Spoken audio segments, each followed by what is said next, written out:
దేవునికి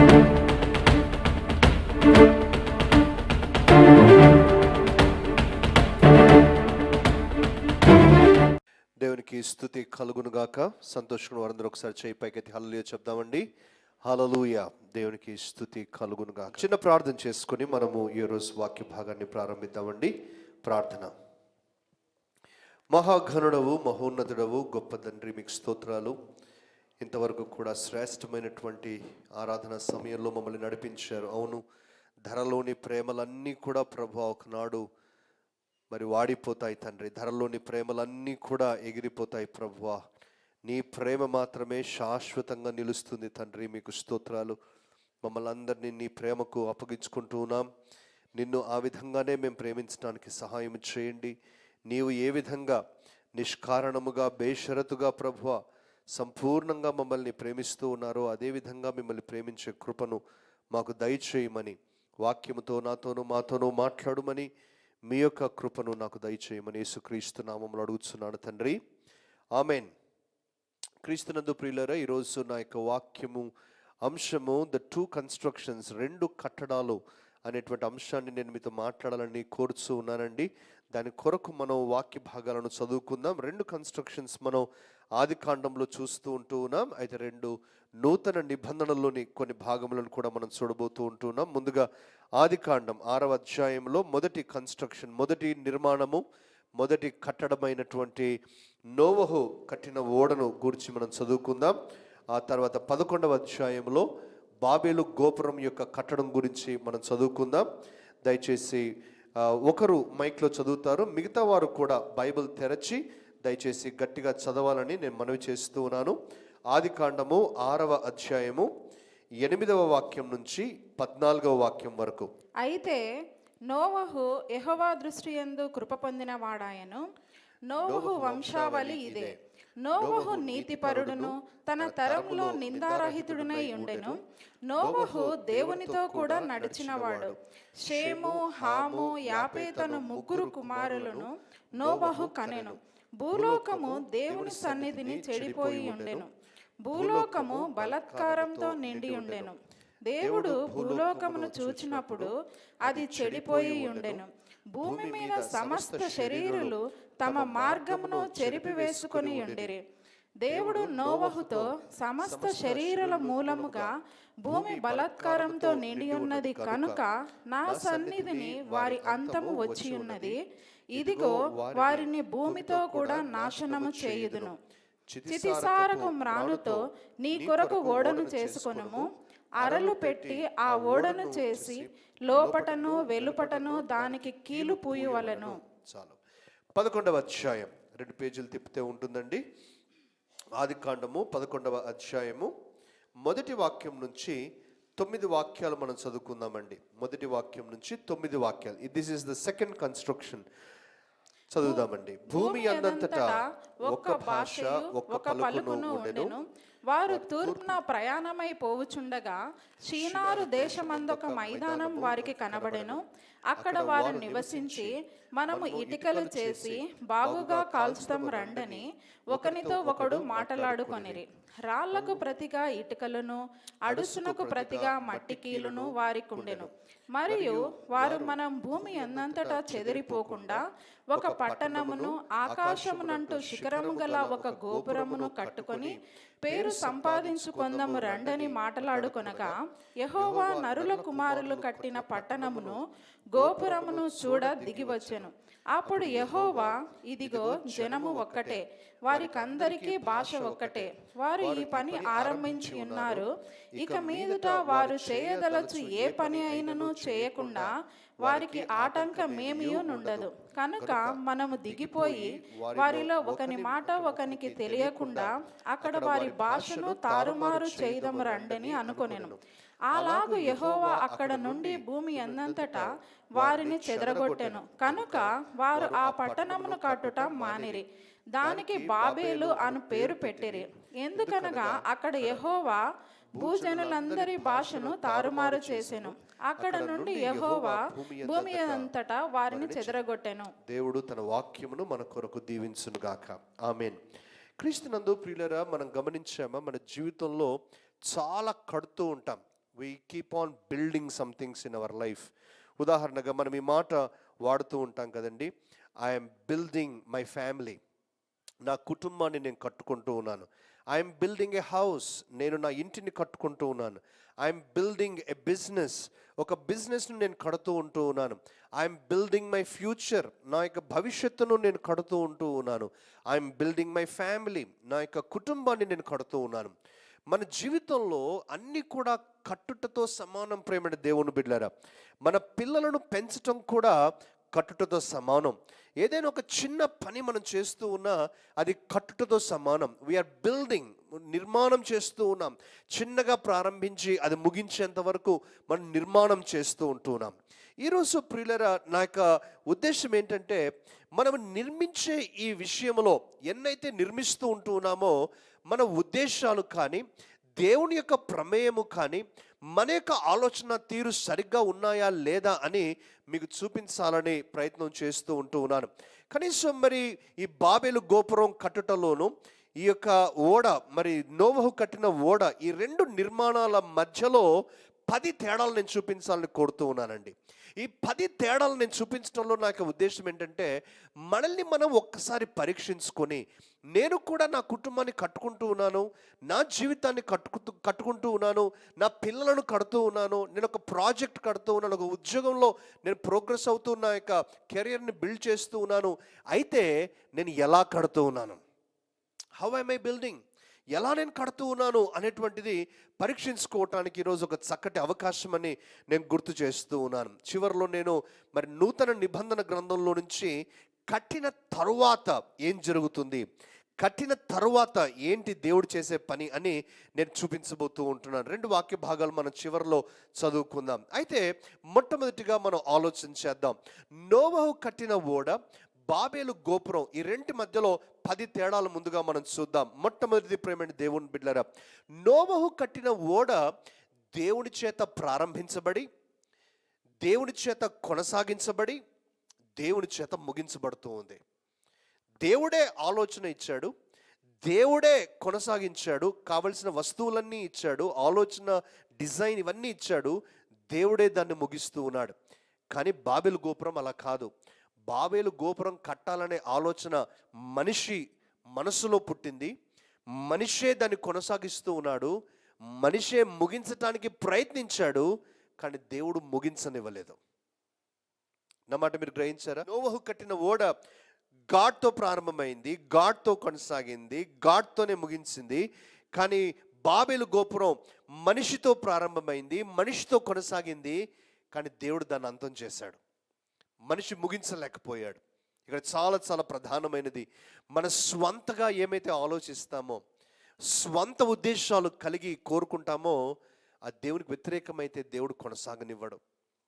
రెండవదిగా ప్రేమైన దేవుని బిడ్డలారా, నోవహు ఓడ మనిషి యొక్క సంపూర్ణ విధేయతకు గుర్తు అయితే, బాబేలు గోపురము మనిషి యొక్క గర్వానికి, మనిషి యొక్క అవిధేయతకు గుర్తు. ఏమనంటూ ఉన్నారు బాబేలు గోపురస్తులు, ఆ కట్టేవారు, మనకు పేరు సంపాదించుకుందాము, మనము ఈ విస్తారమైన పట్టణాన్ని కట్టి మనము పేరు సంపాదించుకుందామని they are trying to glorify themselves. తమకు తాము ఆ యొక్క గొప్ప పేరు సంపాదించుకోవటానికి ప్రయత్నం చేస్తూ ఉన్నారు.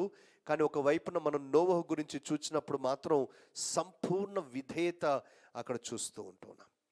దేవుడు ఎలా చెబితే, వాస్తవానికి మనందరికీ తెలిసిన సత్యం ఏంటంటే, నోవహు కట్టిన ఓడ అసలు కట్టాల్సిన అవసరం లేదు అక్కడ. కారణం ఏంటంటే, వారందరూ పర్వత ప్రాంతాల్లో ఉండేటువంటి వారు, సముద్ర ఉపరితలానికి చాలా ఎత్తులో ఉన్నటువంటి వారు. వరదలు అనేవి కానీ, అప్పటికి ఇంకా వర్షం అనేది లేదు, సముద్రము యొక్క నీరు, వరదలు రావటం అసలు వారికి తెలియదు.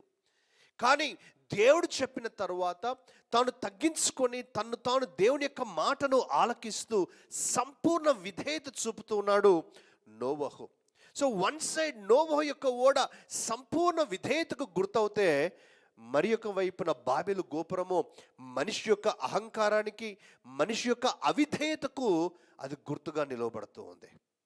మన జీవితాల్లో కూడా కొన్నిసార్లు ప్రియులారా, మనకున్నటువంటి జ్ఞానాన్ని బట్టి, అనుభవాన్ని బట్టి, పరిచయాలను బట్టి, మనకున్న తలాంతులను బట్టి మన జీవితాన్ని మనమే కట్టుకోవటానికి, మన మన మన యొక్క పనులను మనమే చేసుకోవటానికి, దేవుని యొక్క ప్రమేయం లేకుండా నేను చేయగలను అని కొన్నిసార్లు మనం ప్రయత్నం చేస్తాం. అది చాలా ప్రమాదకరమైనది అని బాబెలు గోపురం మనకు నేర్పిస్తూ ఉంది. ఎంతో ప్రమాదకరమైనది. మనకుగా మన స్వంత తెలివితేటలు, మన స్వంత తలాంతులు, మన స్వంత ఎక్స్పర్టైజ్, మన జ్ఞానముతో మనం ఏదో గొప్ప కార్యం చేయాలని అనుకోవటం వల్ల అది మనకు లాభకరంగా ఉండదు, ప్రయోజనకరంగా ఉండదని నేను గుర్తు చేస్తూ ఉన్నాను. మూడవదిగా ప్రియమైన దేవుని బిడ్డలారా, నోవహు కట్టిన ఓడలో ఎక్కడ కూడా ఇది నాది, నేను, నా ద్వారానే అనే అంశమే లేదు. ఉన్న అంశమంతా ఏదంటే దేవుడు చెప్పాడు, దేవుడు చేస్తూ ఉన్నాడు, దేవుడే కొనసాగిస్తూ ఉన్నాడు, నేను మాత్రం పని చేస్తూ ఉన్నాను. కానీ బాబేలు గోపురానికి వచ్చినట్లయితే అక్కడ దేవుడు అనే అంశమే లేదు. వారంతా కూడా మేము చేస్తూ ఉన్నాం, మేము ఇటుకలను చేసుకుంటున్నాం, మా యొక్క ప్లాన్ ఇది, మా ఆలోచన ఇది, మేము పట్టణాన్ని కట్టుకుంటూ ఉన్నాం, మేము గొప్పవారం అవుతాం, అంతా నేను, మేము, మా కొరకే అనేటువంటి అంశమే కనిపిస్తూ ఉంది. ఇవన్నీ కూడా ఒకసారి మనము మన జీవితంలో అనేక అంశాలు కట్టుకుంటూ ఉండగా ఎలా ఉన్నాయి మన ఉద్దేశాలను ఒకసారి పరిశీలన చేయాలని నేను మనవి చేస్తున్నాను. Who is receiving glory, who is the centre? ఎవరు మన యొక్క నిర్మాణాల అన్నిట్లో కూడా ప్రాథమిక మనిషి లేక ప్రథమంగా ఆ యొక్క మహిమను పొందే వ్యక్తి ఎవరు? మైసెల్ఫ్ అనేది నోవహు దగ్గర ఎక్కడ కనిపించట్లేదు, కానీ అది మాత్రమే బాబెలు గోపురంలో కనిపిస్తుంది. మేము, మా కొరకు, మా సొంత శక్తి, మా తెలివితేటలు. నాలుగవదిగా ప్రియమైన దేవుని బిడ్డలారా, నోవహు యొక్క ఓడ దేవుని యొక్క వాగ్దానానికి గుర్తయితే, మనుషులు కట్టిన బాబెలు గోపురము మానవుని యొక్క స్వతంత్ర ఆలోచనలకు గుర్తు. ఒకవైపున దేవుడిచ్చిన వాగ్దానము, ఈ ఓడ నా నిబంధన స్థిరపరుస్తాను అంటూ ఉన్నాడు. నీతో నా నిబంధన స్థిరపరుస్తాను నోవహు, నువ్వు ఈ ఓడను కట్టు. 6వ అధ్యాయం 18వ వాక్యంలో. కానీ ఈ యొక్క బాబెలు గోపురం విషయంలో మాత్రం 11వ అధ్యాయం 4వ వచనంలో చూస్తే, మనము స్వంతగా కట్టుకుందాము రండి, మనమే ఆలోచన చేద్దాం, మనమే ప్రిపరేషన్. మ్యాన్స్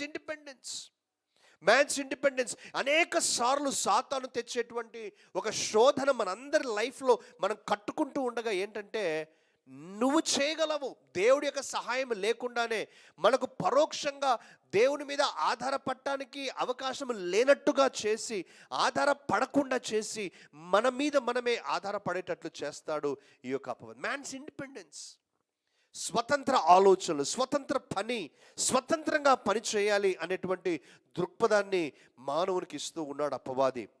5వది ప్రియమైన దేవుని బిడ్డలారా, ఈ యొక్క నోవహు కట్టిన ఓడ అబ్సల్యూట్ సరెండర్, సంపూర్ణమైన సమర్పణకు గుర్తు.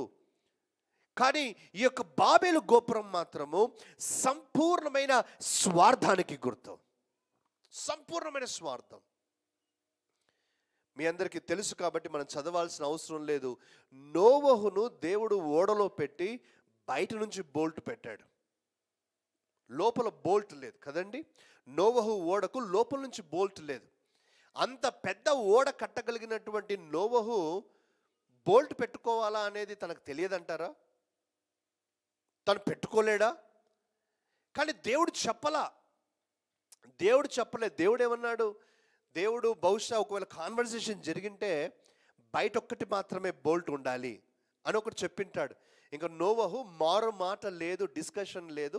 దేవుడు చెప్పాడంటే దేవుడు మంచిదే చెప్పింటాడని తను చేసేసాడు. బయట తలుపు వేసేసాడు దేవుడు, బయట నుంచి గొల్లం పెట్టేశాడు. This absolute surrender. కానీ బాబెలు గోపురస్తులు మాత్రం స్వార్థం. ఏదైనా సరే తమ కంట్రోల్, తమ అన్ని పనులు కూడా తమ కంట్రోల్లో ఉండాలి, తమ యొక్క ఆలోచనలకు అనుగుణంగా అవి ఉండాలి. దేవునికి అవకాశము వారు ఇవ్వటం లేదు. ప్రేమైన దేవుని బిడ్డలారా, మనం తేడాలు చూస్తూ ఉంటున్నాం. 5 తేడాలు చూశాను. 6వది, నోవహు ఓడకు బాబెలు గోపురానికి 6వ తేడా ప్రేమైన దేవుని బిడ్డలారా, ఈ యొక్క నోవహు కట్టిన వ్యక్తి ఒక్క వ్యక్తే. బాబెలు గోపురాన్ని కట్టిన వారు అనేకులు, చాలా మంది కట్టారు. కానీ ఒక్క వ్యక్తి అయిన నోవహు దేవుడితో కలిసి పనిచేశాడు కాబట్టి గొప్ప విజయం వచ్చింది. అనేకులు పని చేసిన దేవుడు లేకుండా చేశారు కాబట్టి అపజయము వారికి వచ్చింది. ఇక్కడ చాలా ప్రాముఖ్యమైన ఒక అంశాన్ని మన మనసులో పెట్టాలని నేను కోరుతూ ఉన్నాను. God is not interested in numbers. God doesn't care about numbers. దేవునికి సంఖ్యా బలము కానీ సంఖ్య గురించినటువంటి అవసరత లేదండి. దేవుడు ఏదైనా చెయ్యాలి అని అనుకున్నప్పుడు తనకు నంబర్స్ అవసరంలా. ఒక్కడు చాలు. ఆ ఒక్క వ్యక్తి తనకు దొరికితే తనతో కలిసి పని చేసుకుంటాడు దేవుడు. నేను ఈ మాటను మరి ఎంఫసైజ్ చేయటానికి, రుజువు చేయటానికి, లేక ఇంకా అర్థం బలంగా చెప్పటానికి దావీదు యొక్క ప్రస్తావన తీసుకుని వస్తాను. ఇశ్రాయేలు అందరూ తమ యొక్క రాజైన సౌలుతో కూడా కలిసి గొల్యాతును ఎదుర్కోలేకపోయారు. నంబర్స్లో చాలా పెద్ద నంబర్ అది. ఇశ్రాయేలు అందరూ సౌలు మహారాజుతో కలిసి గొల్యాతును ఒక్కడిని చంపలేకపోతూ ఉన్నారు. కానీ దావీదు ఒక్కడే గొల్యాతును మాత్రమే కాకుండా ఫిలిష్తీయులందరినీ ఓడిస్తూ ఉన్నాడు. God doesn't need numbers. ఇది కేవలము మనుషుల విషయంలోనే కాదండి, ఏదైనా సరే. ఉదాహరణగా కొంతమంది అనుకుంటూ ఉంటారు, నాకు ఇంజనీరింగ్లో కానీ డిగ్రీలో కానీ తక్కువ మార్క్స్ వచ్చాయి, నాకు ఉద్యోగం వస్తుందో లేదో. Well, here is your answer. God doesn't need numbers to give you job. నీకు ఉద్యోగం ఇవ్వాలి అని అంటే ఆయనకు నంబర్స్ అవసరంలా, నీకు ఉద్యోగం ఇస్తాడు ఆయన. నీకు నమ్మకం ఉండాలి.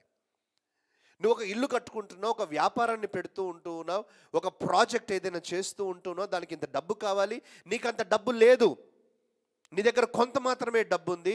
But God doesn't need that. నువ్వు దేవునితో కలిసి సహకరించగలిగినట్లయితే నీ దగ్గర తక్కువ డబ్బున్నా కూడా ఆయన పట్టుకొని నీ పనిని చేసి పెట్టగలడు. నీకు నమ్మకం ఉండాలి. He doesn't need numbers. గిద్యోను విషయంలో మనం చూసాం, అసంఖ్యాకమైనటువంటి శత్రు సైన్యాలను కేవలం ఒక 300 మందితో ఆయన గెలిపిస్తుంది. God doesn't need numbers. ఈరోజు మీరు, నేను, మనందరం కూడా గుర్తు చేసుకోవాల్సింది ఏంటంటే, మరి లైఫ్లో ఈ యొక్క ప్రపంచం చెప్పేటువంటి ప్రిన్సిపల్ ఏంటంటే, నీ దగ్గర బోల్డ్ ఎంత డబ్బు ఉండాలి, నీ దగ్గర బోల్డ్ ఎంత మనుషులు ఉండాలి, నీ దగ్గర బోల్డ్ ఎంత ఆస్తి ఉండాలి, నీ దగ్గర బోల్డ్ ఎంత బ్యాకప్ ఉండాలి సక్సెస్ కావు. అది ప్రపంచం చెప్పే మాట. కానీ దేవుడు చెప్పే మాట, నువ్వు ఒక్కడ ఉంటే చాలు, నాతో కలిస్తే నువ్వు గెలుస్తావు. ఆమేన్, ప్రైజ్ ద లార్డ్. నోవహు ఓడ మనకు గొప్ప ఉదాహరణ. ఒక్కడే దేవునితో కలిశాడు, గెలిచాడు. కానీ వీరు అనేక మంది ఉన్నా కూడా అవిశ్వాసులు కాబట్టి దేవునితో కలిసి వారు పని చేయటం లేదు, దేవుణ్ణి పట్టించుకోలేదు, దేవుని పక్కకు పెట్టేశారు. కాబట్టి వారు ఎంత ప్రయాసపడుతూ ఉన్నా కూడా వారు గెలవలేకపోతూ ఉన్నారు. అది 6వది. 7వది ప్రేమని దేవుని బిడ్డలారా, నోవహు దేవుని యొక్క చిత్తానుసారంగా ఈ కట్టడాన్ని నిర్మిస్తూ ఉన్నాడు, అందుచేత రక్షించబడ్డాడు. ఈ అనేకులు దేవుని యొక్క చిత్తానికి వ్యతిరేకముగా వారి స్వంత కీర్తి కొరకు, స్వంత పేరు కొరకు చేస్తూ ఉన్నారు. వారు చెల్లా చెదురైపోతూ ఉన్నారు. On one side they were saved, on other side they were shattered. ఒక సైడ్ వారు రక్షించబడ్డారు, ఒక సైడ్ ఏమో వారు చెల్లా చెదురైపోతూ ఉన్నారు. ప్రేమ దేవుని బిడ్డలారా, మన జీవితాల్లో దేవుని యొక్క చిత్తానుసారంగా మనము ఏదైనా నిర్మాణం చేసినప్పుడు అది మనకు క్షేమకరంగా ఉంటుంది, అది మనకు లాభకరంగా ఉంటుంది, అది మనకు ప్రయోజనకరంగా ఉంటుంది. కానీ దేవునితో కలవకుండా మనం ఏది నిర్మించినా కూడా చిట్ట చివరికి చల్లా చెదురైపోతుంది. అనేక మంది అండి, నేను ఎన్నో ఉదాహరణలు చెప్పగలను. దేవుడు లేకుండా, దేవుణ్ణి పట్టించుకోకుండా, దేవుడు అంటే మరి తెలియనట్టుగా చేసేటువంటి వారు ఎంత ప్రయాసపడుతూ ఉన్నా కూడా కేవలము గాలికి చెదరగొట్టబడిన పొట్టు వలె అన్నీ కూడా ఎగిరిపోతూనే ఉంటాయి. వాడు సంపాదిస్తున్నట్టుగానే ఉంటాయి కానీ ఒక్క రూపాయి మిగలదు. ఎంతో డబ్బు ఉన్నట్టుగానే ఉంటుంది కానీ పేదరికంలోనే జీవిస్తూ ఉంటారు. కారణం ఏంటంటే వారు దేవుణ్ణి ప్రక్కకు పెట్టేస్తారు. స్వంతగా కీర్తి ప్రతిష్టల కొరకు వారు ఆలోచిస్తూ ఉన్నారు. It doesn't help them. వారికి సహాయము చేయదు. ప్రేమైన దేవుని బిడ్డలారా, 8వది నేను చెప్తూ ఉంటూ ఉన్నాను. 8వది, దేవుడు ఎప్పుడైతే దేవుడు కార్యం చేస్తాడో అది నిత్యము నిలుస్తుంది. దేవుడి యొక్క కృప ద్వారా నిర్మించబడింది నిత్యము నిలుస్తుంది. కానీ మనుషులు దేవుడు లేకుండా నిర్మించేది ఏదైనా కూడా అది మధ్యలోనే పడిపోతుంది.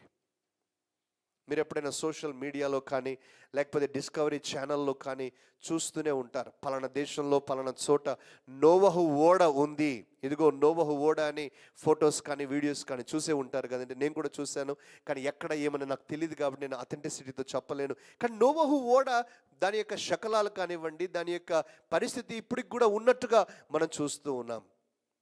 కానీ బాబేలు గోపురము అప్పుడే పడిపోయింది.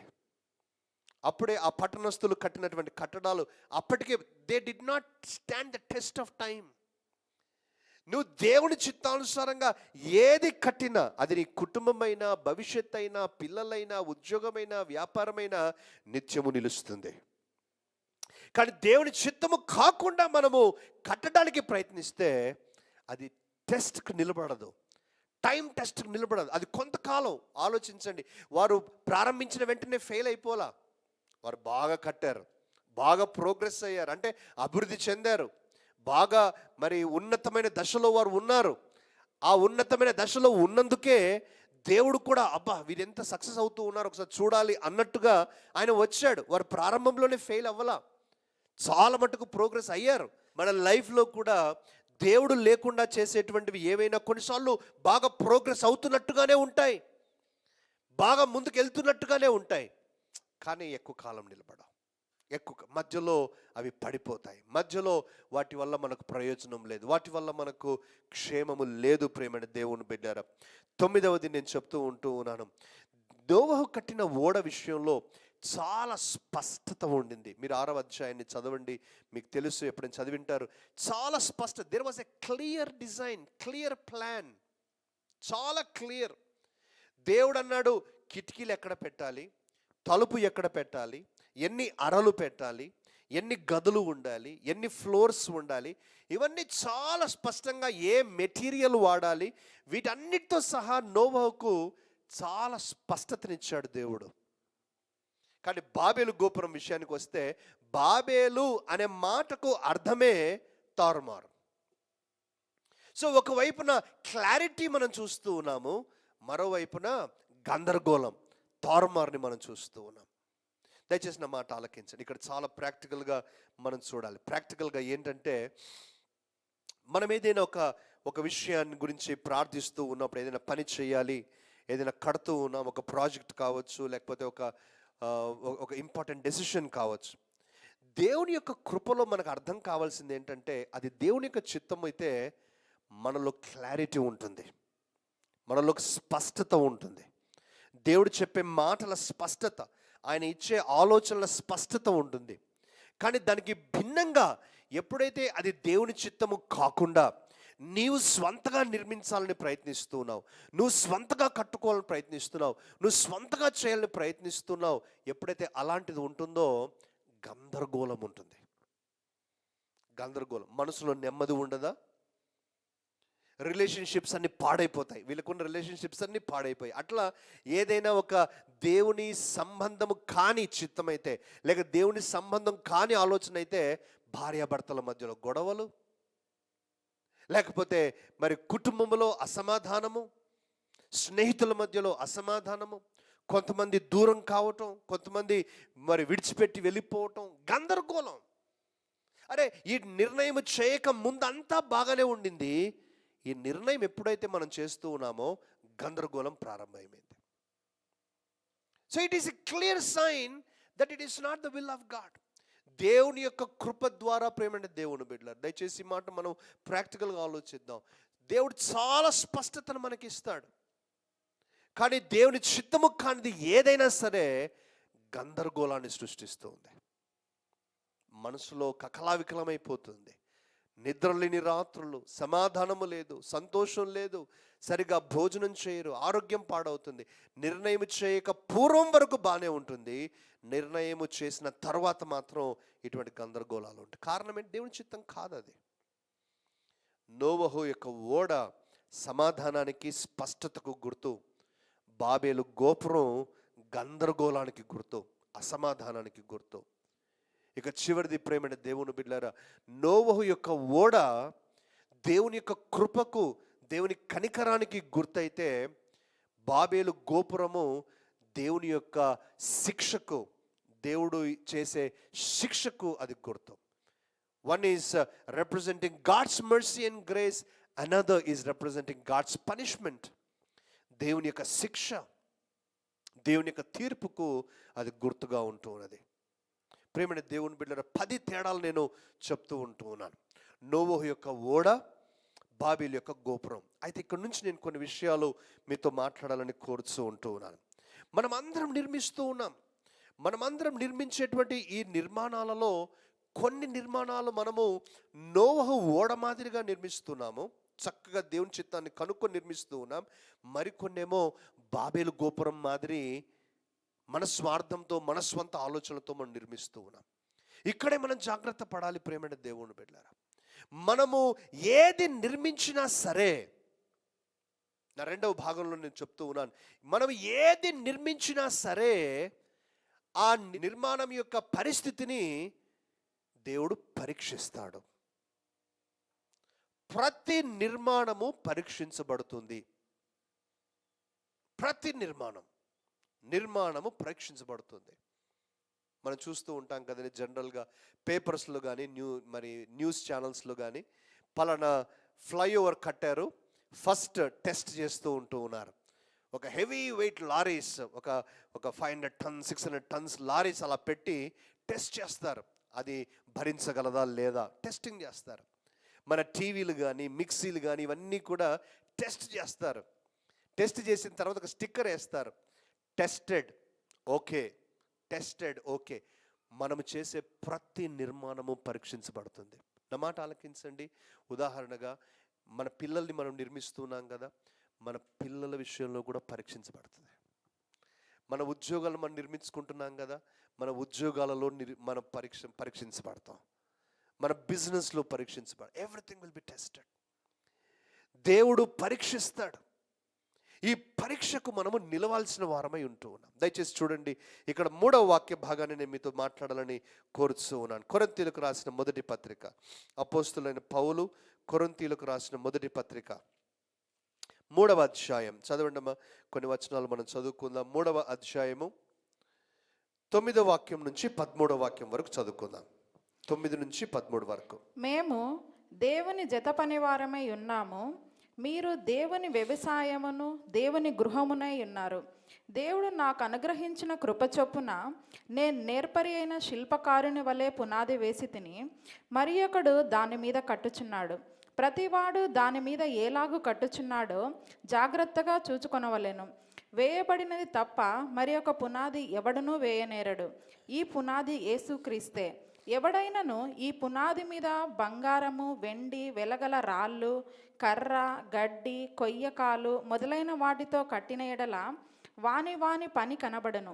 ఆ దినము దానిని తేటపరచును. అది అగ్ని చేత బయలుపరచబడును. మరియు వాని పని ఎట్టిదో దానిని అగ్నియే పరీక్షించును. దానిని అగ్ని పరీక్షిస్తుంది.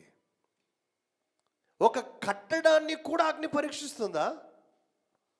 ఆలోచించండి. అంటే దేవుని యొక్క ఉద్దేశం ఏంటంటే, ఒక తీవ్రమైన పరీక్ష మన కొరకు వేచి చూస్తూ ఉంది. నీ జీవితాన్ని నువ్వు కట్టుకుంటూ ఉన్నావు, నీ జీవితాన్ని ఒక విధానంలో నువ్వు నడిపించుకుంటూ ఉన్నావు, నీ జీవితాన్ని ఒక ఐడియాతో నువ్వు ముందుకు తీసుకెళ్తున్నావు. A time will come when your life will be tested. నీ జీవితం పరీక్షించబడుతుంది.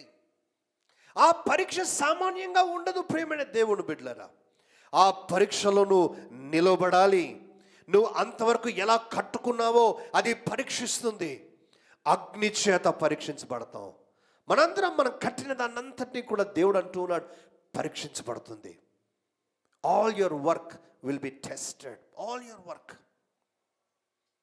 ప్రియులారా, ఈరోజు మనం ఆలోచన చేద్దాం. మనవన్నీ కూడా పరీక్షకు వచ్చినప్పుడు మనము ఆ పరీక్షలో నిలవబడగలమా లేదా అనేటువంటిది. నిలబడగలమా? ఇక్కడ ఇంకో వాక్య భాగాన్ని మీ దృష్టికి తేవాలని ఆశపడుతూ ఉన్నాను. మన కట్టడాల గురించి మనం మాట్లాడుతూ ఉంటున్నాం. లూకా సువార్త 6వ అధ్యాయం.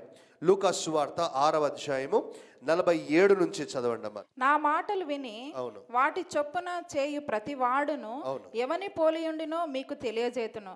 వాడు ఇల్లు కట్టవలెనని యుండి లోతుగా త్రవ్వి బండ మీద పునాది వేసిన వాణ్ణి పోలియుండును. అవును. వరద వచ్చి ప్రవాహము ఆ ఇంటి మీది వడిగా కొట్టినను అది బాగుగా కట్టబడినందున దాన్ని కదిలింపలేకపోయాను.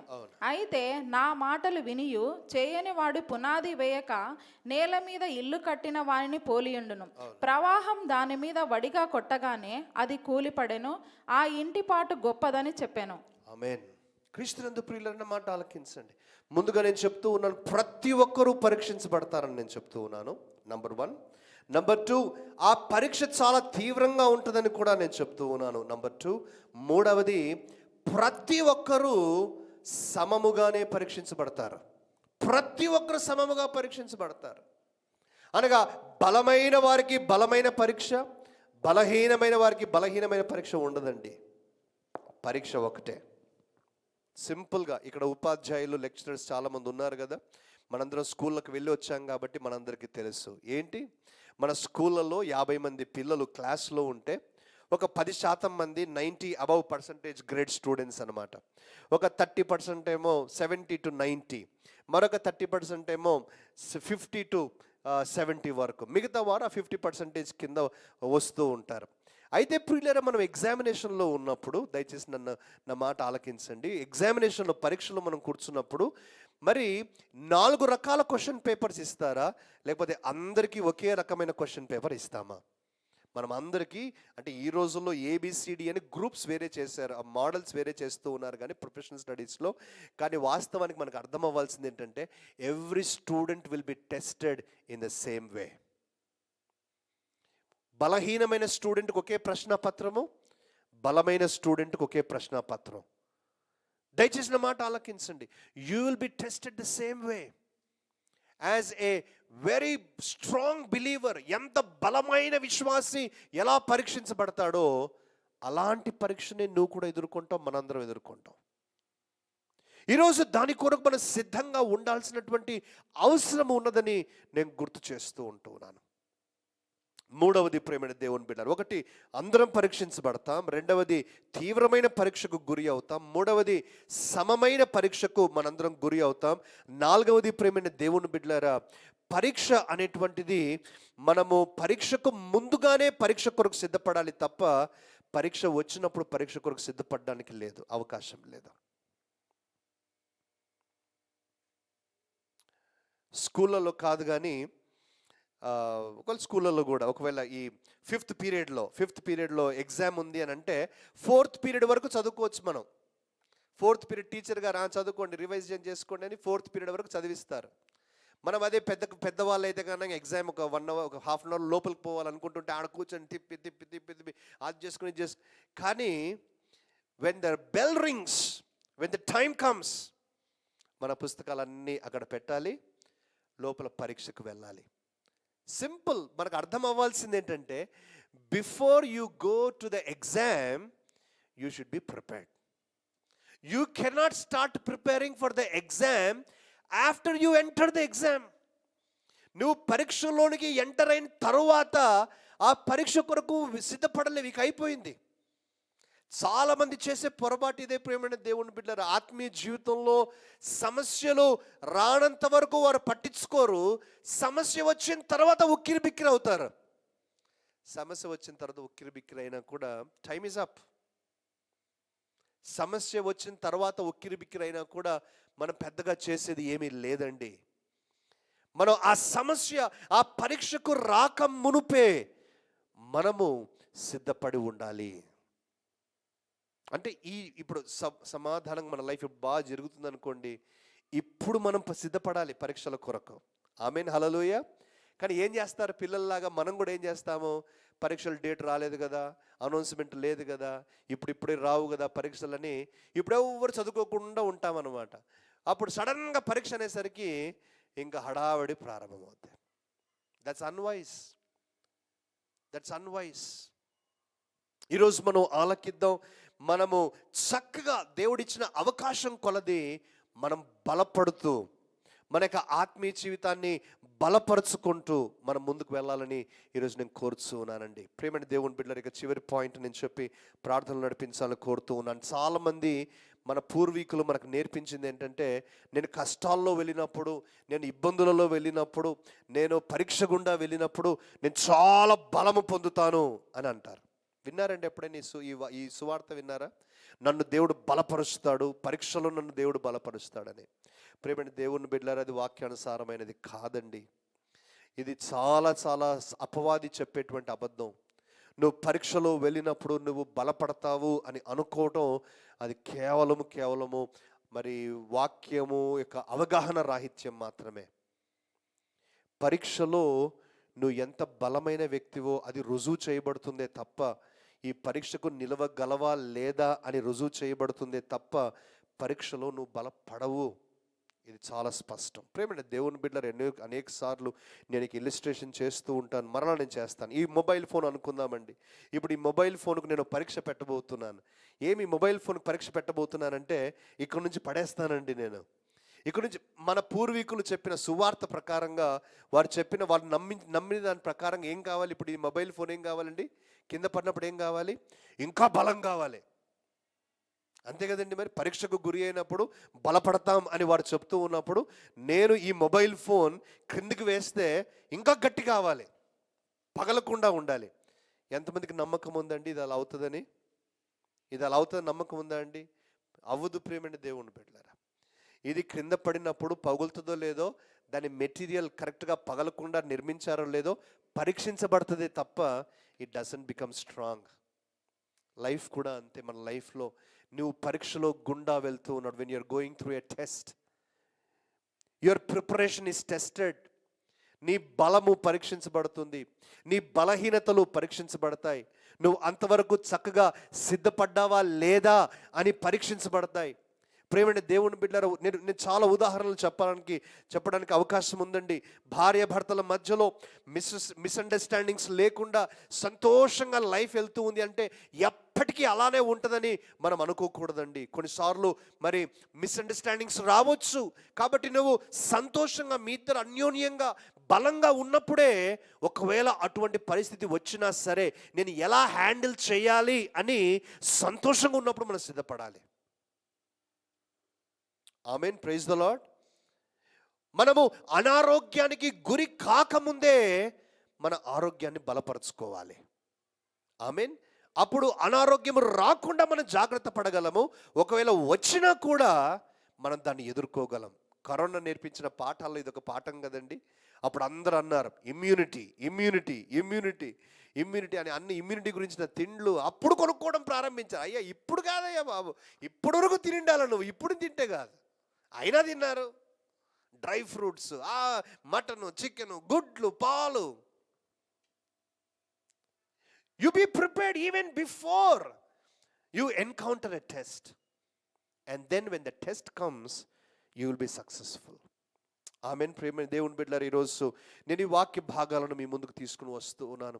మన జీవితంలో దేవుడు పరీక్షిస్తాడు. మనందరం పరీక్షించబడతాం. Every one of us will be tested. మనం పరీక్షించబడినప్పుడు ఆ పరీక్షకు తగ్గ సిద్ధపాటు లేకపోతే ఆ పరీక్షలో ఓడిపోతాం. నోవహు ఓడ పరీక్షించబడింది, బాబెలు గోపురము పరీక్షించబడింది. బుద్ధి కలిగిన వ్యక్తి ఇల్లు కట్టినాడు, అతడు పరీక్షించబడ్డాడు, ఆ కట్టడం పరీక్షించబడింది. బుద్ధిహీనుడు ఇల్లు కట్టాడు, ఆ కట్టడం కూడా పరీక్షించబడింది. ఏదైతే గట్టిగా ఉన్నదో, దేవుని వాక్యానుసారంగా ఉన్నదో అవి నిలిచాయి, మిగతావి కూలిపోయాయి. ఈరోజు నా యొక్క ఆశ, మన జీవితం ఒక కట్టడము. మన జీవితాన్ని మనం కట్టుకుంటూ ఉన్నాం, దేవుని యొక్క కృప ద్వారా కట్టుకుంటూ ఉన్నాం. మనము నోవహు ఓడ మాదిరిగా కట్టుకోవాలని నేను ఆశపడుతూ ఉన్నాను. బాబెలు గోపురం మాదిరిగా మన స్వంత కీర్తి ప్రతిష్టల కొరకు, మన స్వంత తెలివితేటలను ఉపయోగించి, మన అనుభవాన్ని ఉపయోగించి, మన కొరకు నేను నా కొరకే అన్నట్టుగా ఉంటే ఎప్పటికైనా అసంపూర్ణంగా మనం ముగించాలి, ఓడిపోతామని హెచ్చరిస్తూ ఉన్నాను. దేవుడి మాటలను దీవించునుగాక. ప్రార్థన చేద్దామండి. మనందరం కూడా మరి ప్రభు నేర్పిస్తూ ఉన్నటువంటి ఈ కట్టడాల గురించి, 2 కన్స్ట్రక్షన్స్ గురించి, 2 బిల్డింగ్స్ గురించి మనం చూస్తూ ఉంటూ ఉన్నాం. ఎలా మన జీవితం, ఎలా మనం నిర్మించుకోవాలి, ఎలా మనం నిర్మించుకుంటున్నాం అని ఒకసారి పరీక్షించుకోవాలని నేను మనవి చేస్తూ ఉన్నాను. ప్రార్థన చేద్దాం. గొప్ప దేవా, మీకు స్తుతి స్తుతి స్తుతి స్తోత్రాలు చెల్లిస్తూ ఉన్నాం. సమయంలో తండ్రి నాతోనూ మాతోనూ మీరు మాట్లాడి ఉంటూ ఉన్నారు ప్రభు. బైబిల్ గ్రంథంలో ఆది కాండంలో ఉన్నటువంటి 2 నిర్మాణాల గురించి 10 తేడాలు మేము చూసి ఉంటూ ఉన్నాం. ఒకవైపున దేవుని యొక్క చిత్తానుసారముగా, ఒకవైపున దేవునికి సంపూర్ణ సమర్పణతో, సంపూర్ణ విధేయతతో, దేవునికి మహిమకరంగా ఒక్కడైనప్పటికీ కూడా కష్టపడి నిర్మించినటువంటి నోవహు ఓడను చూసాము. మరొక వైపున అనేక మంది దేవుణ్ణి కాదని వారి స్వంత బలముతో, వారి కీర్తి ప్రతిష్టల కొరకు, వారు ప్రేమ ప్రఖ్యాతుల కొరకు, వారు గర్విష్ఠులై అహంకారులై కట్టినటువంటి బాబేలు గోపురాన్ని మేము చూస్తూ ఉంటూ ఉన్నాం. తండ్రి, నోవహు ఓడ నిలిచింది, బాబేలు గోపురం కూలింది. నోవహు ఓడ మాదిరిగా మా జీవితాలు నిలవాలని మేము ప్రార్థన చేస్తూ ఉన్నాము తండ్రి. మేము అనేక విషయాలు కట్టుకుంటూ ఉన్నాం. మా పిల్లలను, మా ఉద్యోగాలను, మా జీవితాలను, భవిష్యత్తును, కెరియర్ను, బిజినెసెస్ను తండ్రి, అనేక విషయాలు మేము కడుతూ ఉంటూ ఉన్నాం తండ్రి. మీ చిత్తానుసారంగా మీరు నడిపించే విధంగానే మాత్రమే మేము కట్టుటకు సహాయము చేయండి. మనుష్య ప్రేరేపిత ఆలోచనలు కానీ, మనుష్యునికి మహిమకరంగా, మనుష్యునికి కీర్తి ప్రతిష్టల కొరకు కానీ మేము చేయకుండా ఉండే కృపను దయచేయమని ప్రార్థన చేస్తున్నాం. మా కట్టడాలన్నీ కూడా మీరు పరీక్షించబోతున్నారు తండ్రి. ఒకనాడు మేము పరీక్షించబోతూ ఉన్నాం. బలమైన పరీక్ష మేము ఎదుర్కోబోతూ ఉంటూ ఉన్నాం. కొంతమంది ఇప్పటికీ ఎదుర్కొంటూ ఉన్నారు తండ్రి. ఈ పరీక్షలకు మేము నిలవాలి అనంటే పరీక్షలకు ముందుగానే మేము సిద్ధపడి ఉండాలి. మేము ఈ పరీక్షల లోపలికి వెళ్ళక పూర్వమే మేము దానికి సిద్ధపడే కృపను మాకు దయచేయమని ప్రార్థిస్తూ ఉన్నాం. తరువాత ప్రభువా, మీరు పరీక్షించినప్పుడు, అగ్ని లాంటి పరీక్షలు మాకు వచ్చినప్పుడు మంచి సువర్ణము వలె బయటికి రావటానికి సహాయం చేయండి. మంచి సువర్ణము వలె బయటికి రావటానికి. కట్టె బూడిదైపోతుంది తండ్రి, కాగితం బూడిదైపోతుంది, కానీ సువర్ణము మేలిమి సువర్ణంగా మారిపోతుంది. అలాంటి కృపను మాకు దయచేయండి తండ్రి. మా యొక్క ప్రయాస తండ్రి ఎక్కడ కూడా బూడిద కాకుండా నాయన, మా జీవితాలు కావచ్చు, మాది ఏదైనా సరే తండ్రి, మేము మేలిమి సువర్ణంగా నువ్వు పరీక్షించినప్పుడు బయటికి వచ్చే కృపను దయచేయమని నజరేయుడగు యేసు నామములోనే ఈ ప్రార్థన చేస్తూ ఉన్నాము తండ్రి. ఆమెన్.